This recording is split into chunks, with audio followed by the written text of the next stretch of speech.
Hola, ¿qué tal, amigas y amigos de YouTube? Espero que estén muy bien. Por acá, Nay, después de tanto tiempo de haber terminado mis vacaciones y haber vuelto a trabajar. Espero que se encuentren muy bien. Por suerte, después de muchos días de calor insoportable, en Buenos Aires está lloviendo. Qué bueno, al fin. Para hoy les traigo una lectura que a mí me impresionó mucho cuando era estudiante. El autor se llama Michel Foucault. Michel Foucault. Su obra se llama Vigilar y castigar, nacimiento de la prisión.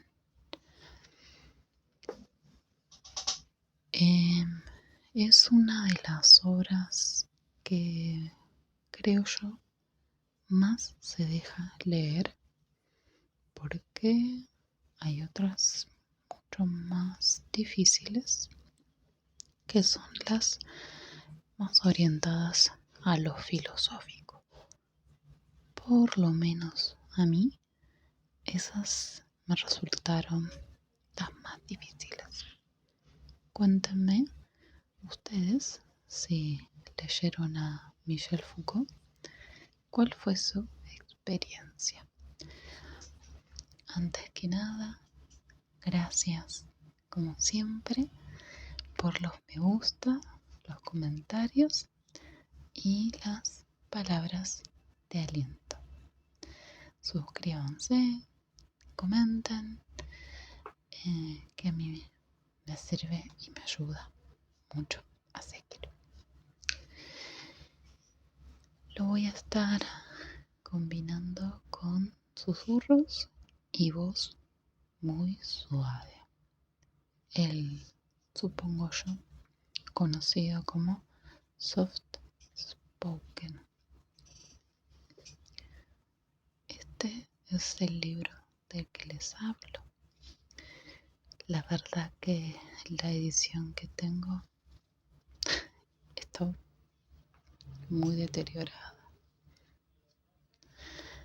Pero bueno, es lo mismo.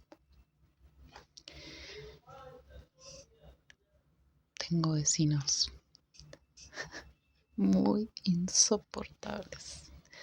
Por eso a veces tardo mucho en grabar, porque no encuentro un momento de paz. Hoy están bastante tranquilos. Bueno, resumiendo, esta obra se trata de el paso histórico de las formas de castigo físicas, tortuosas y espectaculares en el sentido de que eran espectáculos públicos, literalmente espectaculares. Espectaculares.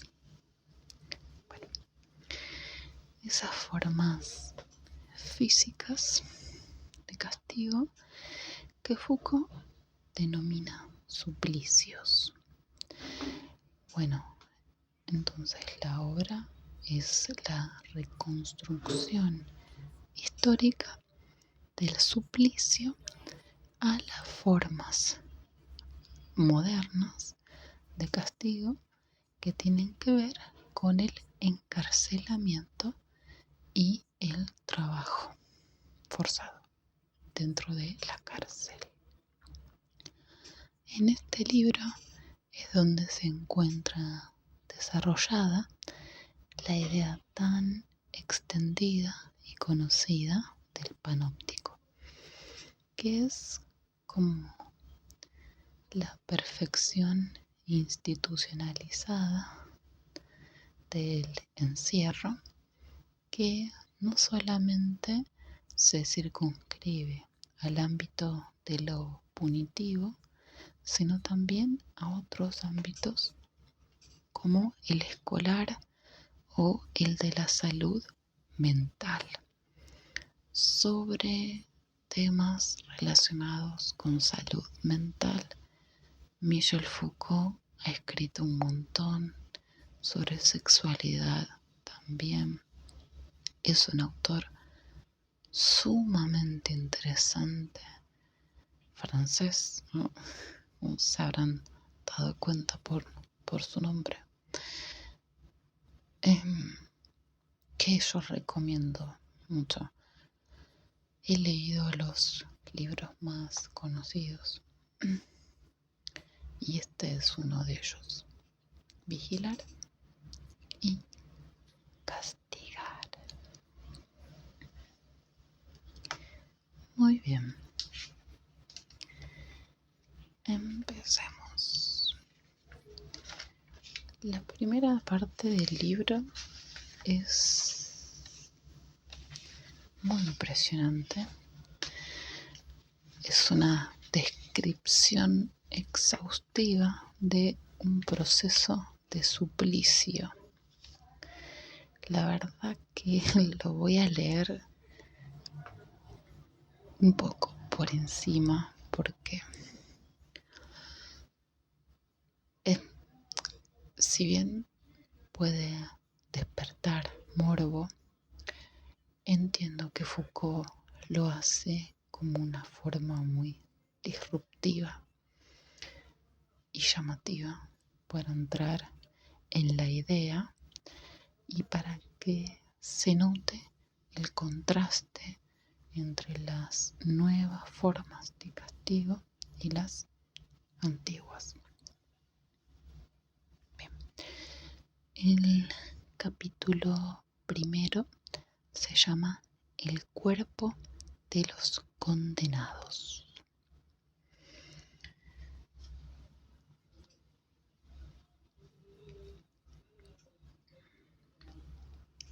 Bien.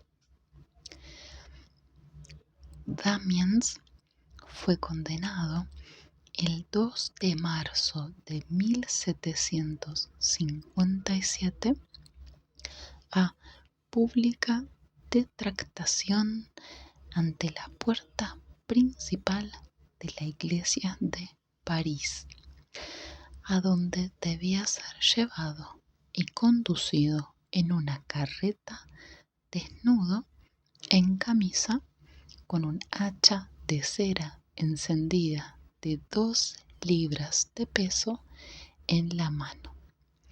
Después, en dicha carreta, a la plaza de Greve,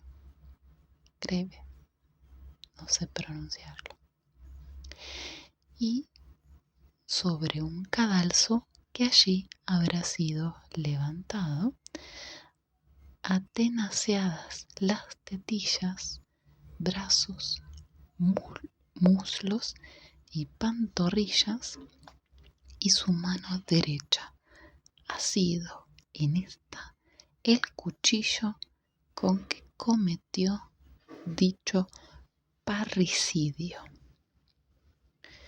Parricidio por ser contra el rey, a quien se equipara al padre. Bien. La mano quemada con fuego de azufre, y sobre las partes atenaceadas se le vertirá plomo derretido, aceite hirviendo, pez, resina ardiente, cera y azufre fundidos juntamente, y a continuación su cuerpo estirado y desmembrado por 4 caballos y sus miembros y tronco consumidos en el fuego, reducidos a cenizas y sus cenizas arrojadas al viento.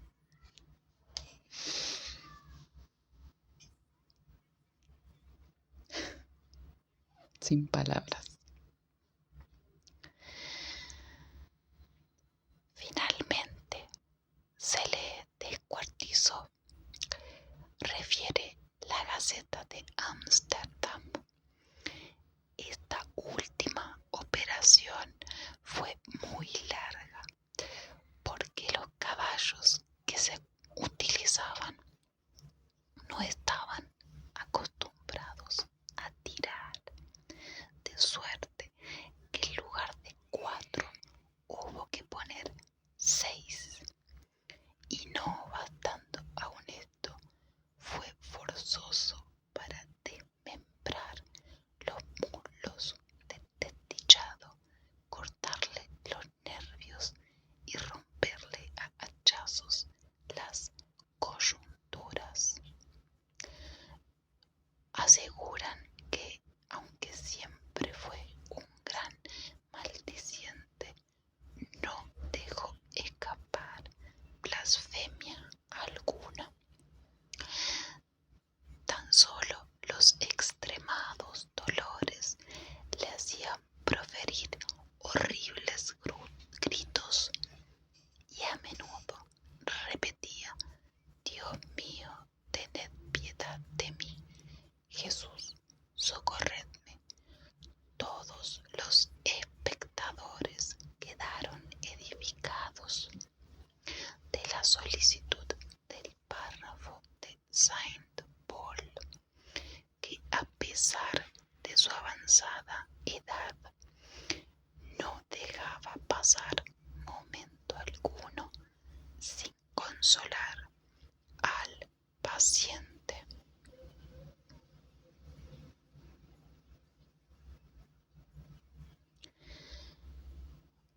La verdad,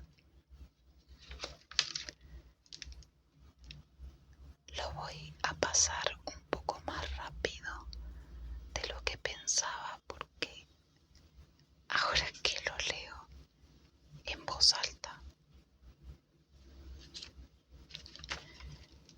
el relato es horrible, horrible, horrible.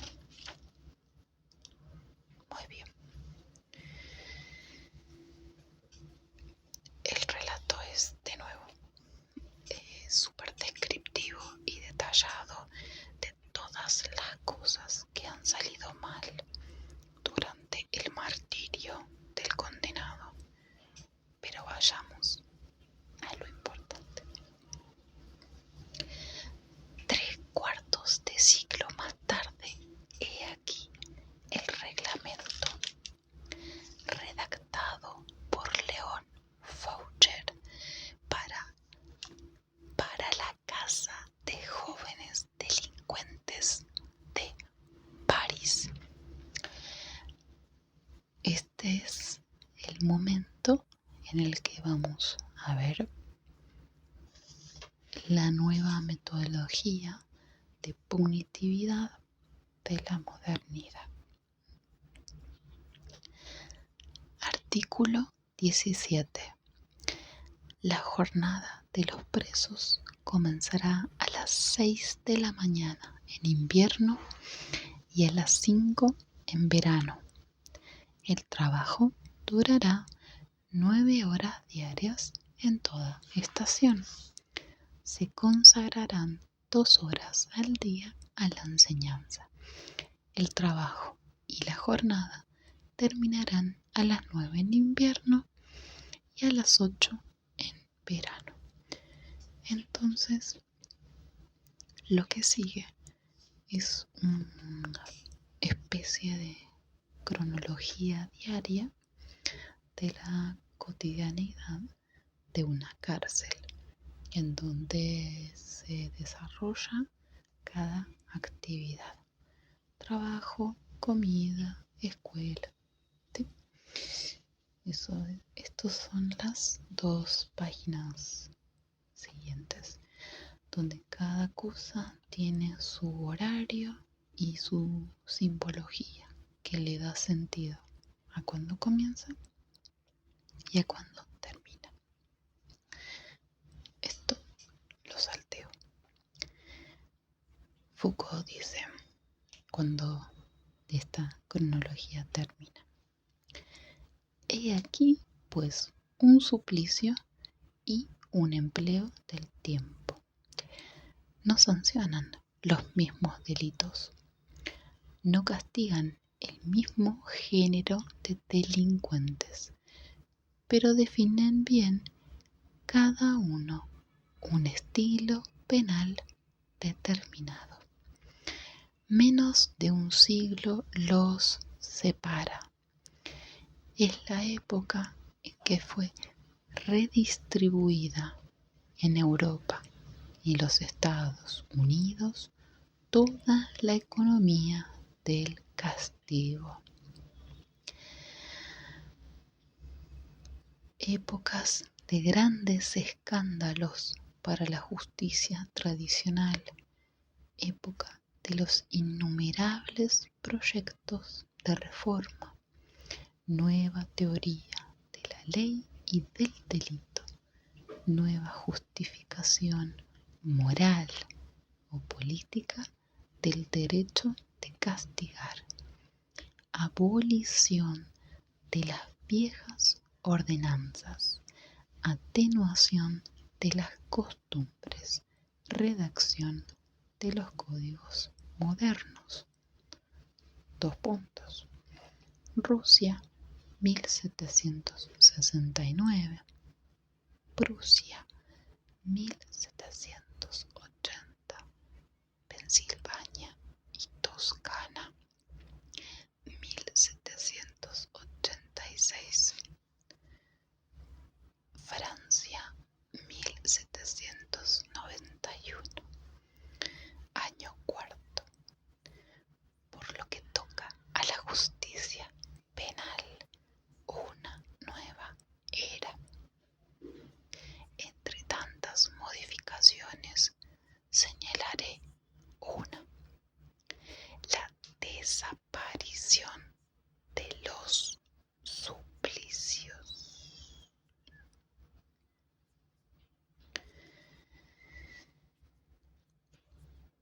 Unos castigos menos inmediatamente físicos, cierta discreción en el arte de hacer sufrir, un juego de dolores más sutiles, menos silenciosos y despojados de su fasto visible.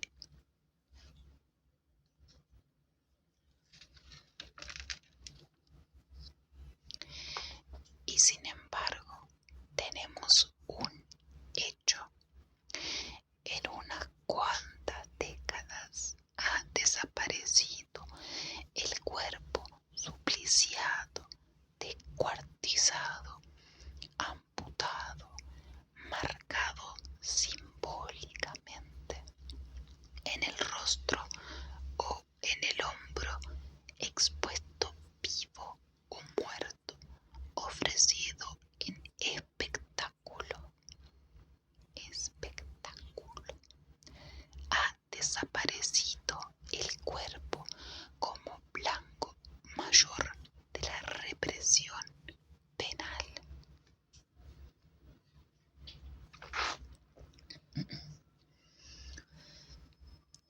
Estas imágenes de tortura pública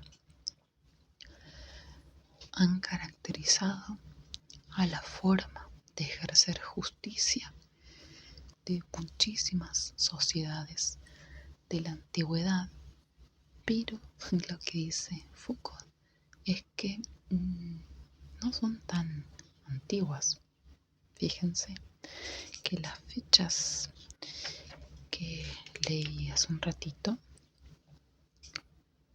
todas son de fines del siglo XVIII, y lo que hace en cada una de esas fechas es señalar cuando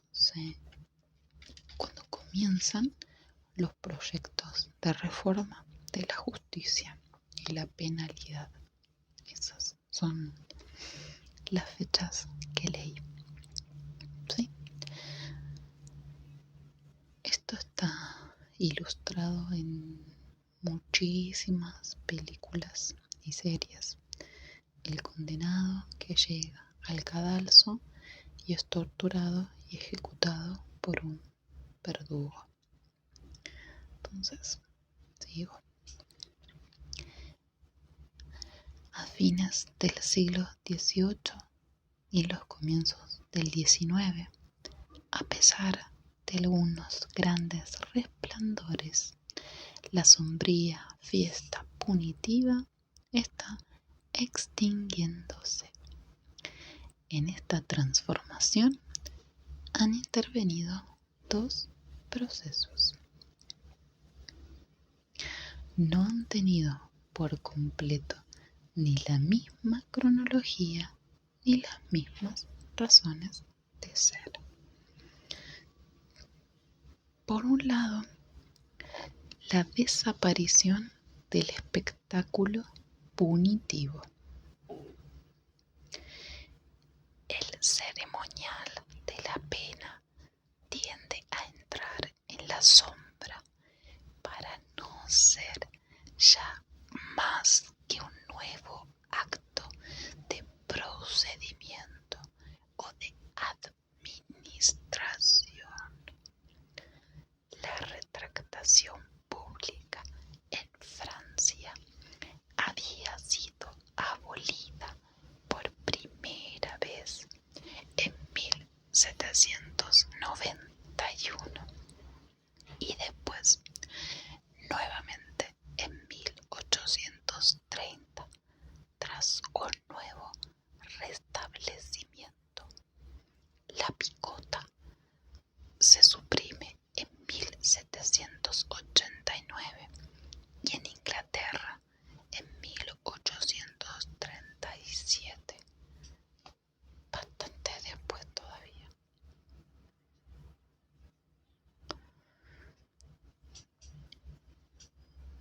Sigue con muchos ejemplos concretos. El castigo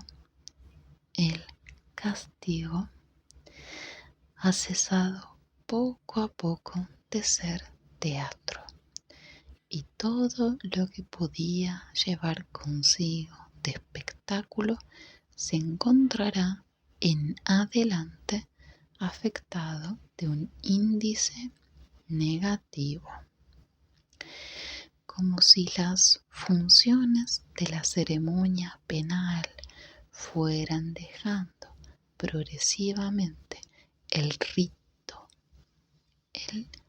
rito que cerraba el delito se hace sospechoso de mantener con él turbios parentescos, de igualarlo, sino de sobrepasarlo en salvajismo, de habituar a los espectadores a una ferocidad de la que se les quería apartar, de mostrarles la frecuencia de los delitos, de emparejar al verdugo con un criminal y a los jueces con unos asesinos, de invertir en el postrer momento los papeles, de hacer del supliciado un objeto de compasión o de admiración.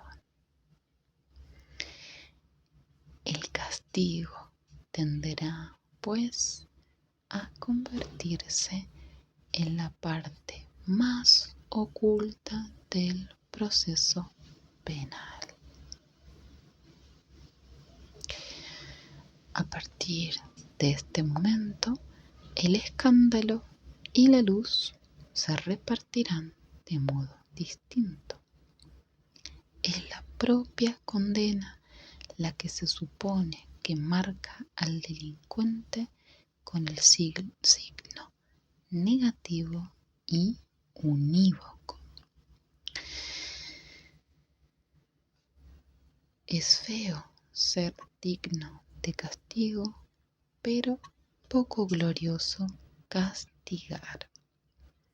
De ahí ese doble sistema de protección que la justicia ha establecido entre ellas y el castigo que se impone. La ejecución de la pena tiende a convertirse en un sector autónomo, un mecanismo administrativo del cual descarga a la justicia. Esta se libera de su sorda desazón por un escamoteo burocrático de la pena.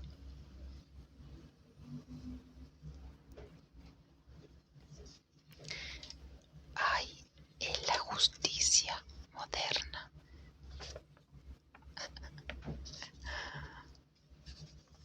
se me escapó la página.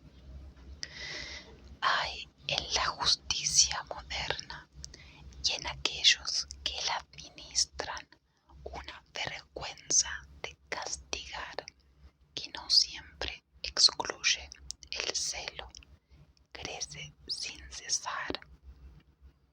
Sobre esta herida el psicólogo pulula, así como el modesto funcionario de la ortopedia moral. Es brillante Foucault, realmente.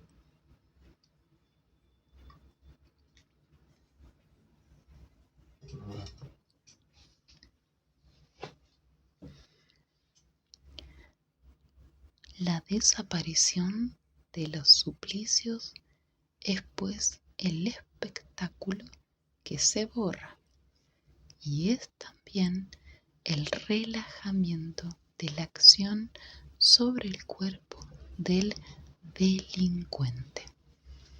Este es el segundo aspecto que caracteriza a todo este movimiento de novedad.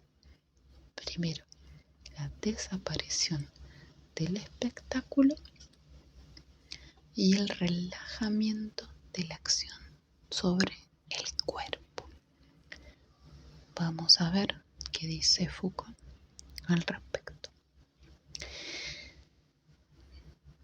No tocar ya el cuerpo, o lo menos posible en todo caso, y eso para herir en él, en el condenado, algo que no es el cuerpo mismo. Se dirá, la prisión, la reclusión, los trabajos forzados, el presidio, la interdicción de residencia, la deportación, que han ocupado lugar tan importante en los sistemas penales modernos, son realmente penas físicas. A diferencia de la multa económica, recaen y directamente sobre el cuerpo. Pero la relación castigo-cuerpo no es en ellas idéntica a lo que era en los suplicios. El cuerpo se encuentra aquí en situación de instrumento o de intermediario. Si se interviene sobre él encerrándolo o haciéndolo trabajar, es para privar al individuo de una libertad considerada a la vez como un derecho y un bien. El cuerpo, según esta penalidad, queda prendido en un sistema de coacción y de privación, de obligaciones y de prohibiciones. El sufrimiento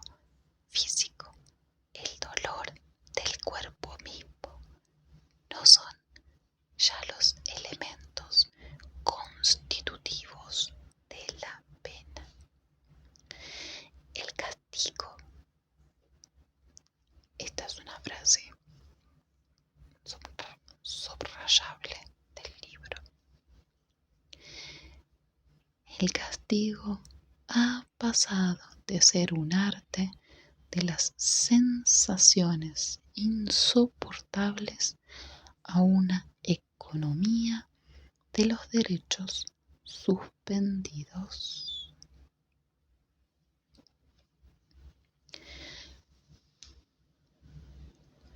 Y si le es preciso todavía a la justicia manipular y llegar al cuerpo de los justiciables, será de lejos, limpiamente, según unas reglas austeras y tendiendo a un objetivo mucho más elevado. Como efecto de esta nueva circunspección, un ejército entero de técnicos ha venido a relevar al verdugo anatomista inmediato del sufrimiento.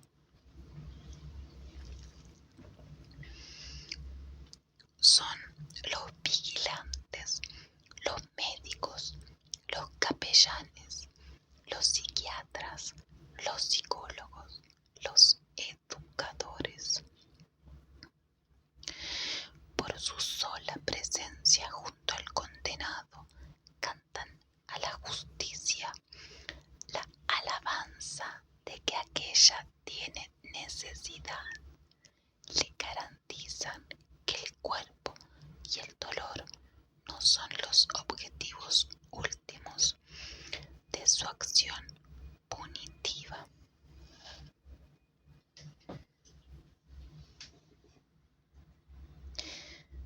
De este doble proceso, desaparición del espectáculo, anulación del dolor, son testigos los rituales modernos de la ejecución capital.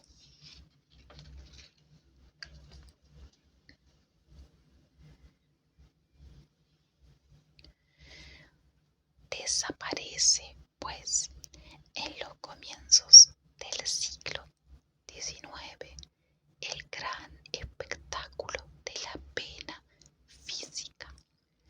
Se disimula el cuerpo supliciado.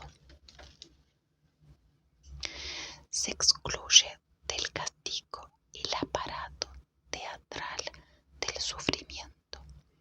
Se entra en la era de la sobriedad punitiva.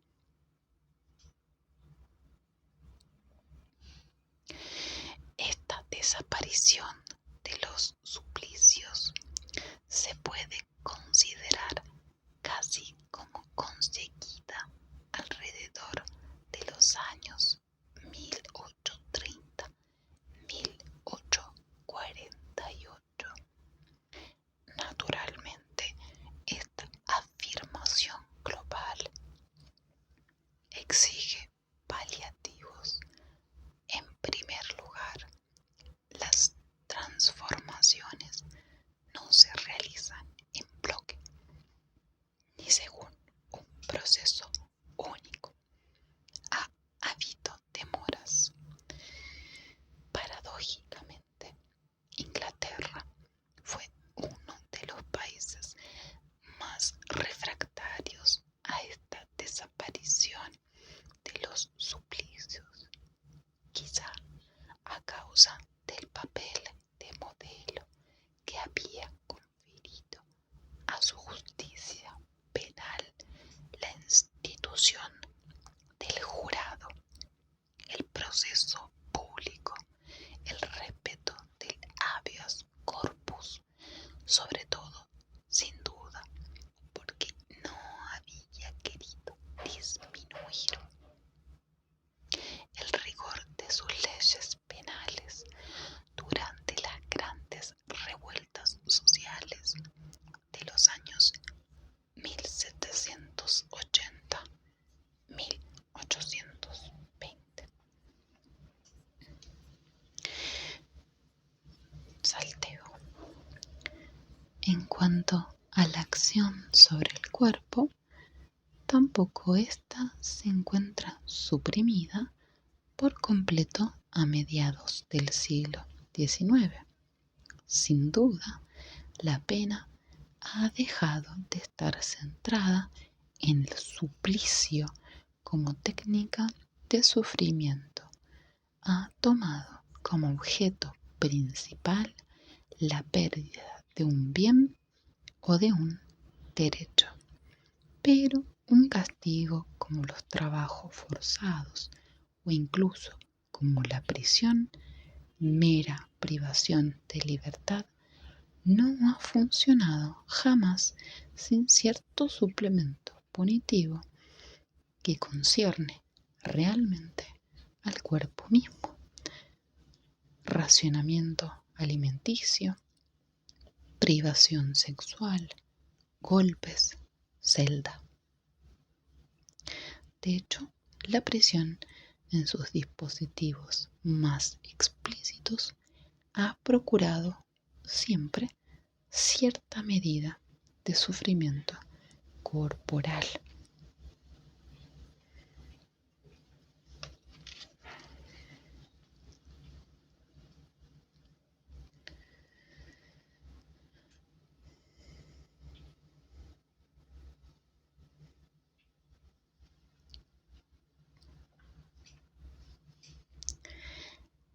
Voy cerrando. La relativa estabilidad de la ley ha cobijado todo un juego de sutiles y rápidos relevos.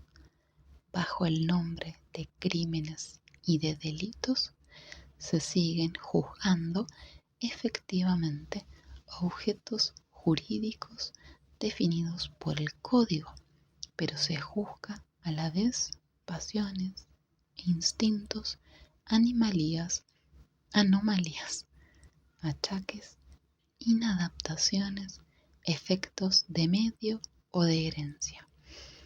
Se castigan las agresiones, pero a través de ellas las agresividades, las violaciones, pero a la vez las perversiones, los asesinatos, que son también pulsiones y deseos. Algo que desarrolla Foucault es también el cambio de lo que se considera criminal, o sea, de qué es un crimen y del establecimiento de lo permitido y de lo prohibido, que en definitiva define qué cosa una sociedad entiende por crimen, ¿sí? Bueno, por supuesto el capítulo sigue y quiero cerrar con este párrafo. Resumamos. Desde que funciona el nuevo sistema penal, el definido por los grandes códigos de los siglos XVIII y XIX, un proceso global ha conducido a los jueces a juzgar otra cosa que los delitos. Han sido conducidos en sus sentencias a hacer otra cosa que juzgar, y el poder de juzgar ha sido transferido por una parte a otras instancias que los jueces de la infracción. La operación penal entera se ha cargado de elementos y de personajes extrajurídicos. De verdad que es un libro muy interesante. Se los recomiendo, les recomiendo leerlo con detenimiento. Quiero aclarar que no es una apología a la no cárcel y al no castigo. La cuestión no es si está bien o mal castigar, si los delitos merecen o no ser castigados, sino que lo que está de fondo es cómo ha sido la historia de esas transformaciones. ¿Sí? Para que lo tengan en cuenta. Bueno, espero que les haya gustado. Cualquier sugerencia es siempre bien recibida. Muchas gracias por quedarse hasta el final y nos vemos la próxima.